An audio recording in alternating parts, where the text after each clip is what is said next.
If your home or auto insurance jumped at renewal, you're not alone, and it's probably not your fault. I'm Dave with Pro Insurance Group. Let me explain what's really going on and 3 things you can do about it. First, why did your rate go up? 3 big reasons. 1, it costs a lot more to rebuild a home and repair a car than it did just a few years ago. Materials, labor, and auto parts are all up. 2, severe storms have gotten more frequent and more expensive, so carriers spread those losses across everyone. And 3, medical and repair costs after an accident keep climbing.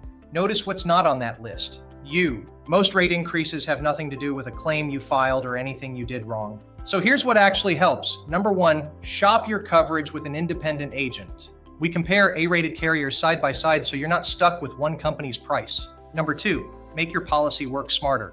Adjusting your deductible, bundling home and auto, and capturing every discount you qualify for can lower your premium without cutting your protection. And number 3, let us reshop it for you at every renewal automatically. You should never have to remember to do this. That's our job. At Pro Insurance Group, we do this for families across more than 40 states. If your rate went up, don't just pay it. Let us take a look.